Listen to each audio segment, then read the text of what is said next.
All right, let's turn back to the White House and President Trump's decision to raise tariffs on steel and aluminum imports from 25 to 50%. We're going to bring it from 25% to 50%, the tariffs on steel into the United States of America. Canadian steel and aluminum producers say it will have a devastating effect. The latest tariffs on steel and aluminum are unjustified. They're illegal. They're bad for American workers, bad for American industry, and of course for Canadian industry as well. Factories across America now lie silent.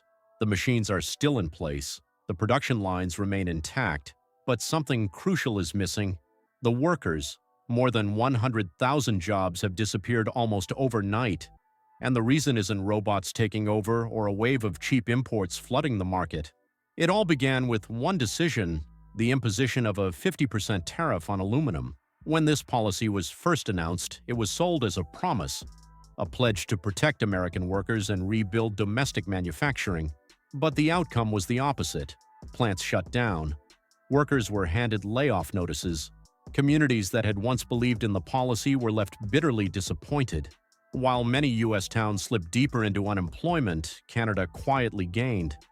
And now, even many who once applauded the tariffs have begun to doubt what really happened here. And could this be the first tremor of a much larger economic earthquake still to come? Let's rewind to 2018. That year, the U.S. government imposed a 10% tariff on imported aluminum. The goals were clear: strengthen national security, reduce dependence on foreign supply, and most importantly, bring jobs back to American smelters. The policy was welcomed by the public. The logic seemed simple: protect the industry, protect the workers. But the tariff didn't stop at 10%. By 2025, it had been raised to 25%, and soon after it doubled again, all the way to 50%. What made this especially striking was that it didn't only target rival nations, it also hit close allies like Canada. Suddenly, the entire world was watching. In a speech in Pennsylvania, the U.S. president at the time declared, "We will revive the aluminum industry stronger than ever before." The crowd cheered. But behind the applause, a crisis was already forming. Aluminum isn't just any commodity, it's a backbone of modern life, used in construction, automobiles, and even aerospace. But producing aluminum is incredibly energy-intensive. Smelting just 1 ton consumes enough electricity to power a household for half a year. And in the U.S., where electricity is far from cheap, this created an impossible challenge. Canada, however, had a different reality. Thanks to abundant hydroelectric resources, Canadian smelters, especially in Quebec, enjoyed cheap, stable power. Their industrial electricity rates averaged around 4.5 cents per kilowatt-hour. Meanwhile, in U.S. states like Ohio and Kentucky, that price was double, sometimes even higher during peak hours. That gap alone was enough to put American smelters at a severe disadvantage. Even with a 50% tariff on imports, they couldn't compete. Barriers had been built, but real support, like lowering production costs, never followed. Even Alcoa, one of the largest aluminum producers in the United States, had to speak out. Their CEO bluntly admitted, without cheap and reliable power, restarting smelters was impossible. You cannot run an aluminum smelter on promises alone. We would be looking for an energy policy that supports a plant like this that will be around for 20, 30, and 40 years. Politicians delivered fiery speeches, but speeches don't pay electricity bills. For manufacturers dependent on aluminum, costs soared. Companies were forced to scale back. Some cut staff, others reduced working hours, and many relocated production abroad just to survive. Instead of reviving jobs, the tariff destroyed even more. Tens of thousands of positions vanished. For some, it was still hailed as a necessary protectionist measure. For others, it was nothing less than a fatal blow to the labor market, a job killer right at home. And the alarm wasn't only sounded by businesses, concern spread beyond America's borders. Canada, with its close trading ties to the U.S., paid close attention. Ottawa didn't respond with fiery rhetoric or retaliation. Instead, Canada chose a different strategy, one that unexpectedly began paying off. Rather than launching counter tariffs or escalating tensions, Canada doubled down on what it already had: clean, affordable energy and a stable trade network. This wasn't luck. It was the result of a long-term strategy built over decades. In Quebec, the country's largest aluminum hub, smelters kept operating. Some even expanded, investing in new equipment and hiring engineers. Orders poured in from Europe and Asia as buyers turned to Canada as a reliable supplier. Meanwhile, in U.S. industrial towns, factories went dark. Workers carried boxes of their belongings out the gates, faces marked by disappointment. For every layoff in America, a new job opportunity was opening up in Canada. Figures from Alcoa revealed that since the tariffs were imposed, more than 100,000 U.S. jobs had disappeared, 20,000 of them directly in the smelting industry, highly skilled, high-value roles rooted in long-established communities. These weren't just numbers. They were families losing their main source of income, towns watching their factories close for good. In Canada, particularly in Quebec, where over 90% of the country's aluminum is produced, smelters thrived.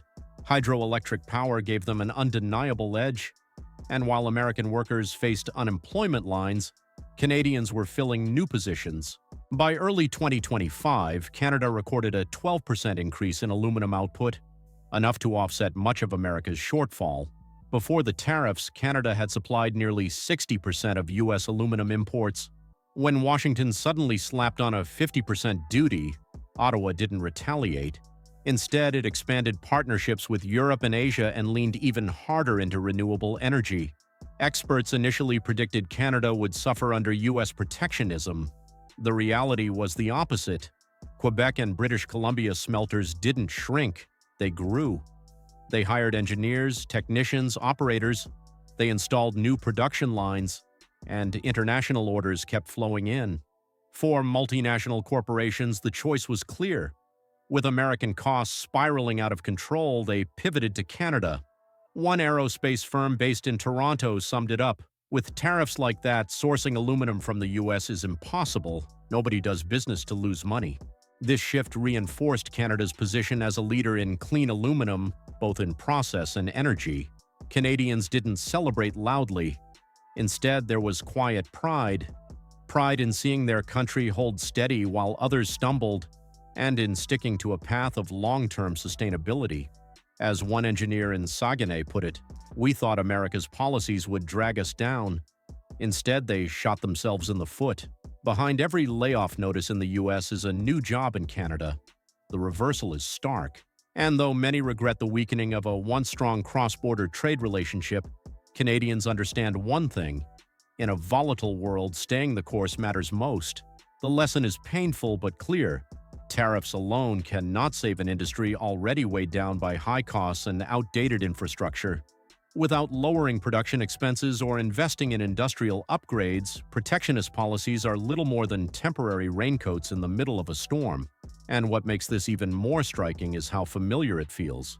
Today's aluminum crisis mirrors the steel crisis of the past.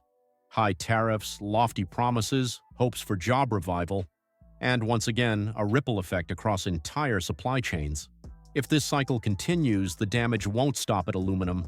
Automobiles, aerospace, even agriculture, all deeply reliant on global supply chains, could be the next victims. And so more and more eyes turn north. Canada has avoided bluster and confrontation, instead relying on strategy and long-term investment. No grandstanding, no fiery statements, just persistence. And now it's reaping the rewards. While American workers wonder where their next job will come from, Canadians are asking, maybe the quieter, steadier path is actually the smarter one. Perhaps it's time for a serious reassessment. Not just of who won or lost in this trade dispute, but of whether today's policies are really serving the long-term interests of the people. Because if change doesn't come soon, the damage may become irreversible.